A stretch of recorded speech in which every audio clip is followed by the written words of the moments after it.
नमस्कार। आज की तासिका में हम अर्थ विज्ञान के अंतर्गत अर्थ परिवर्तन के कारण जो है उस पर चर्चा करेंगे। अर्थ किस वजह से या किन कारणों से परिवर्तित होता है, उन कारणों का अध्ययन आज हम इस तासिका में करेंगे।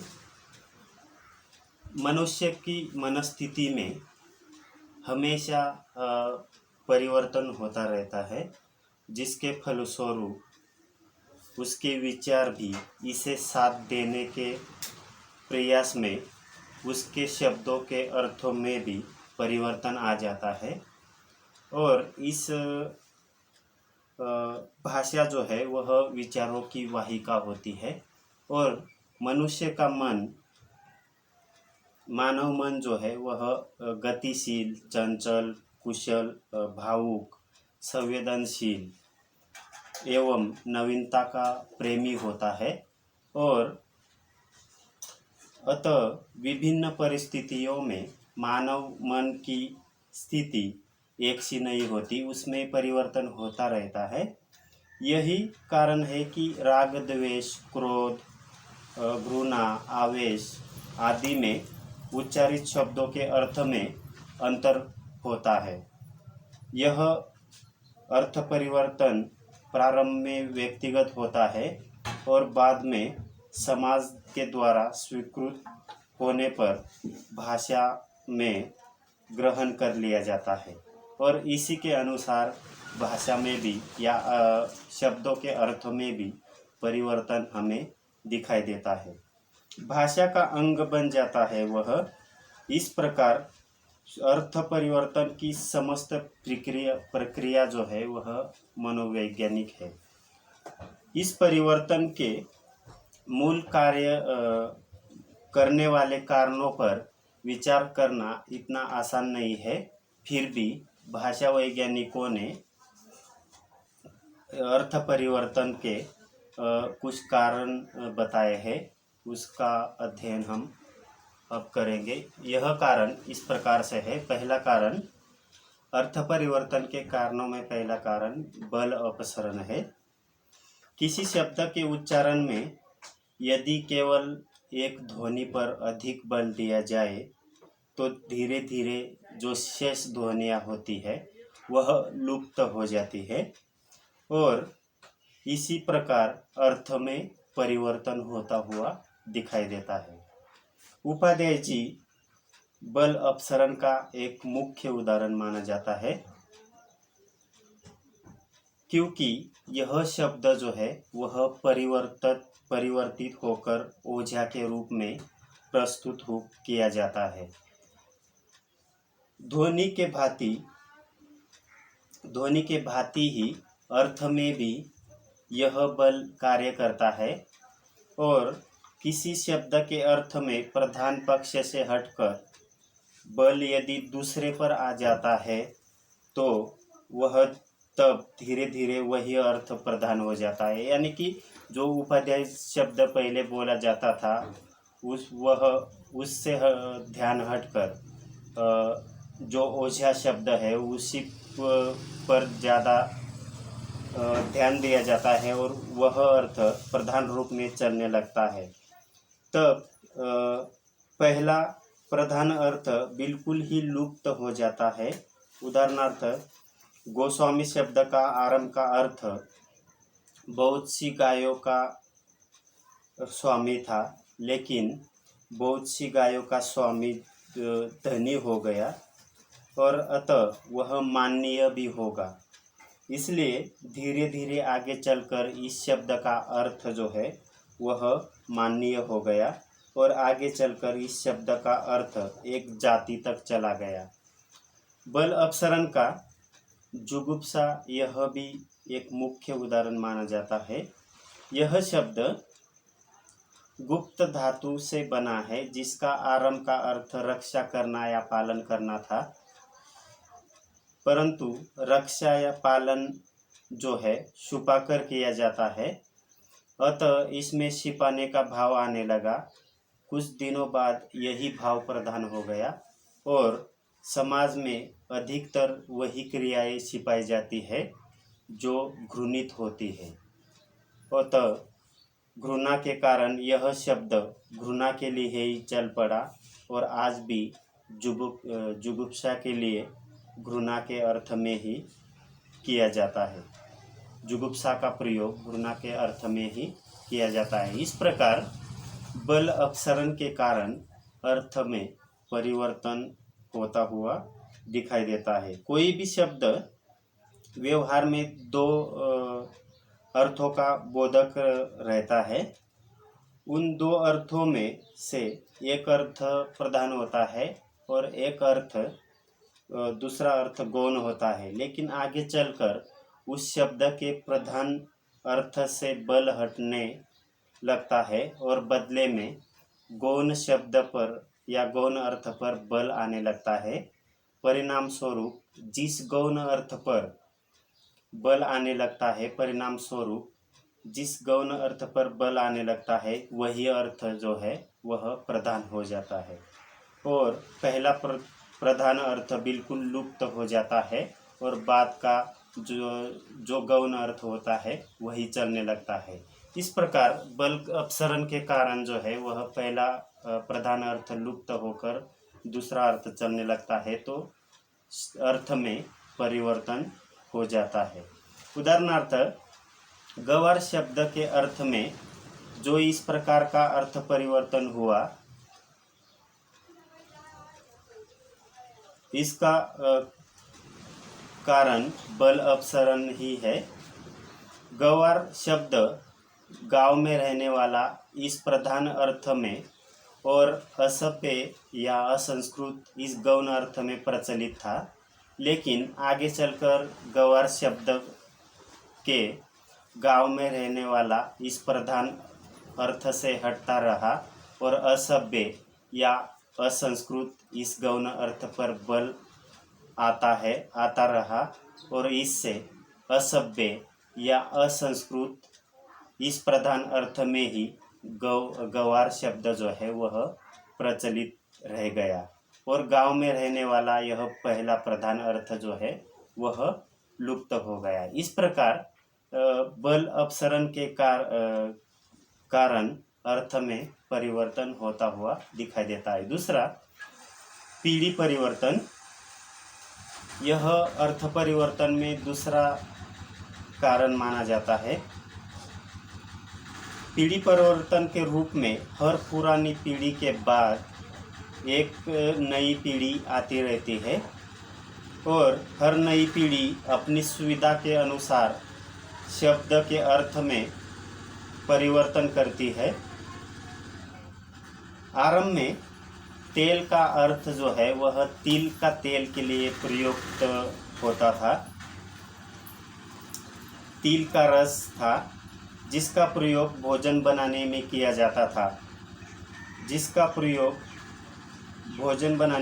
जाता था, लेकिन नई पीढ़ी ने नारियल तेल, मूंगफली तेल तथा सरसों का तेल आदि किया जाता है। यानी कि पुरानी पीढ़ी जो थी वह तिल के तेल के लिए ही तेल शब्द का प्रयोग करते थे, लेकिन आज की नई पीढ़ी जो है वह हर प्रकार के तेल के लिए इस शब्द का प्रयोग करते हैं।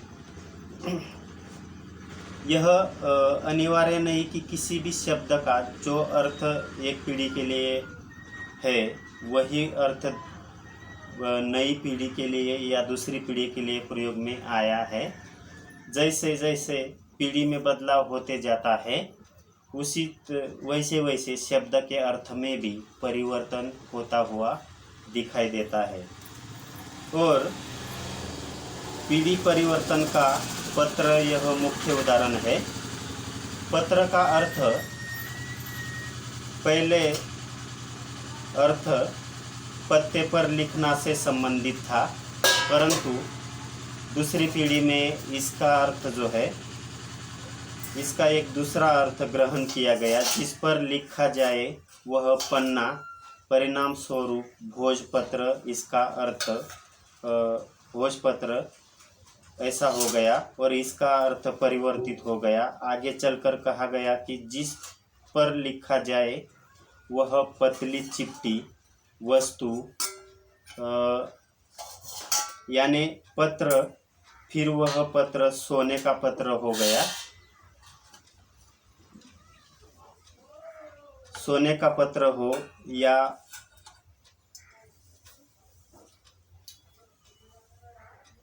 यानी कि इस प्रकार जो है वह पहले जो हम खत लिखते थे वो पत्र माना जाता था, लेकिन बाद में अलग अलग भोजपत्र तथा ऐसे अलग अलग पत्रों को इस पत्र का नाम जो है वह प्रयोग करते हुए दिखाई दिया है। इसी प्रकार वर्तमान युग में अब वृक्ष के पन्ने पर कोई नहीं लिखता, परंतु वृक्ष से बने कागज का आज यह वाचक बन गया है। कागज से भी अब केवल पोस्ट कार्ड का सूचक बन गया। इस प्रकार पीढ़िवर्तन के कारण भी अर्थ में परिवर्तन होता हुआ दिखाई दे रहा है। इसके उपरांत तीसरा कारण जो माना जाता है वह विभाषा से शब्दों का उधार लेना, यानी कि दूसरी भाषा से शब्द जो है हमारी भाषा में आने के कारण भी हमारे अर्थ परिवर्तन होता हुआ दिखाई देता है।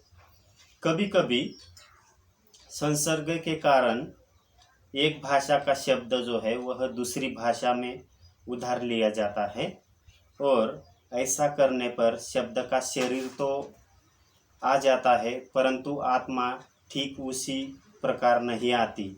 इस प्रकार शब्द की आत्मा अर्थात अर्थ में कुछ परिवर्तन हो जाता है, यानी कि जो शब्द अंग्रेजी में प्रचलित था वह शब्द अगर हिंदी में आ जाए तो उसका अर्थ जो है वह परिवर्तित हो जाता है और इसी कारण अर्थ में परिवर्तन हो जाता है। फारसी में मुर्ग का अर्थ पक्षी था। मुगाबी शब्द में आज भी वह अर्थ सुरक्षित है जिसका अर्थ पानी की चिड़िया। हिंदुस्तानी बोलियों या भाषा में मुर्ग का अर्थ पक्षी न रहकर पक्षी विशेष हो गया है, यानी कि इस प्रकार का बदल जो है वह भाषा के उधार लेने के, विभाषा से शब्दों का उधार लेने से हो जाता है। इस तरह फारसी का दूसरा शब्द लेते हैं दरिया, गुजराती में जाकर समुद्र का अर्थ देने लगा है, यानी कि फारसी का जो शब्द दरिया था जो फारसी में उसे नदी के रूप में प्रयुक्त किया जाता था, लेकिन गुजराती में जाकर वह समुद्र के अर्थ में अर्थ देने लगा। कुछ शब्द हमारे यहाँ से अरबी भाषा में गए हैं, अधिक तो नहीं पर कुछ परिवर्तन उनमें भी हुआ है। यहाँ का विष शब्द वहाँ देश हो गया जो एक जहरीली जड़ी नाम है। सच तो यह है कि विभाषाओं में जाने पर कम शब्द अपने ठीक पुराने अर्थ में प्रयुक्त होते थे और इसी कारण जो है वह अर्थ में परिवर्तन होता हुआ दिखाई देता है। चौथा अर्थ परिवर्तन के कारणों में चौथा कारण जो है शब्दों का अधिक प्रयोग। शब्दों के अधिक प्रयोग से भी अर्थ में परिवर्तन आ जाता है।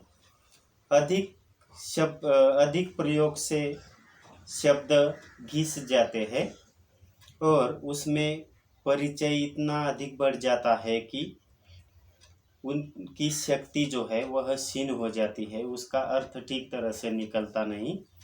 श्रीयुत, श्रीमान या श्री का प्रयोग आरंभ में काफ़ी सार्थक लगता था, किंतु आज जो है उसके वे प्रयोग में इतने घिसे गए हैं कि निरर्थक से जान पड़ते हैं और उनमें औपचारिकता मात्र रह गए हैं, यानी कि जो शब्द पहले श्रीयुत, श्रीमान ऐसे शब्दों का प्रयोग किया जाता था वह शब्द बहुत घिस जाने के कारण आज वह शब्द ज़्यादातर प्रयोग में नहीं लाए जाते और आज वह निरर्थक जान पड़ते हैं और इसी कारण आज ज़्यादातर उनका प्रयोग ज़्यादातर दिखाई नहीं देता और उनमें औपचारिकता मात्र रह गई है। समाजवाद, नेता, संस्कृति, कला आदि भी आज उतनी शक्ति नहीं रखते जितने पहले रखते थे। बहुत शब्द आज कुछ व्यर्थ हो रहे हैं। उनके स्थान पर अत्यंत अतिश्रय तथा अधिकाधिक के भी प्रयोग होने लगे हैं। यानी कि जो पहले शब्द जिन शब्दों का बहुत प्रयोग किया जाता था उनका आज प्रयोग जो है वह कम होने लगा है। यानी कि शब्दों का अधिक प्रयोग करने से भी अर्थ में परिवर्तन हो जाता है। इसलिए अर्थ परिवर्तन के कारणों में शब्दों का अधिक प्रयोग भी माना जाता है। इसके उपरांत अधिक शब्दों के स्थान पर एक शब्दों का प्रयोग, इसके कारण भी अर्थ में परिवर्तन होता हुआ दिखाई देता है। मनुष्य में आलस्य जो है वह अधिक दिखाई देता है और कम से कम परिश्रम में वह ज़्यादा से ज़्यादा अर्थ प्रकट करने का कार्य करना चाहता है और कम से कम परिश्रम में वह अपना काम निकालना चाहता है। रेल यानी कि ट्रेन की पटरी, रेल पर चलने के कारण ट्रेन को रेलगाड़ी कहा गया, लेकिन आज केवल रेल कहकर रेलगाड़ी अर्थ का बोध कराया जाता है। यानी कि इस प्रकार से अधिक शब्दों की जगह पर कम शब्दों का प्रयोग जो है लोग करते हैं और इसी कारण अर्थ में परिवर्तन आ गया है। वास्तव में यहाँ रेल के अर्थ में परिवर्तन हुआ है। मैं प्रेमचंद पढ़ रहा हूँ। प्रेमचंद का अर्थ उनकी साहित्यिक कृतियाँ है। इस प्रकार से बदलाव जो है वह दिखाई देता है। यानी कि प्रेमचंद का साहित्य पढ़ रहा हूँ ऐसा नहीं कहा, मैं प्रेमचंद पढ़ रहा हूँ। इस प्रकार कम शब्दों का प्रयोग करके वह काम चलाने लगा है। इस प्रकार अर्थ परिवर्तन के कारणों में अधिक शब्दों के स्थान पर कम शब्दों का प्रयोग करके भी करने की वजह से अर्थ में परिवर्तन आ चुका है।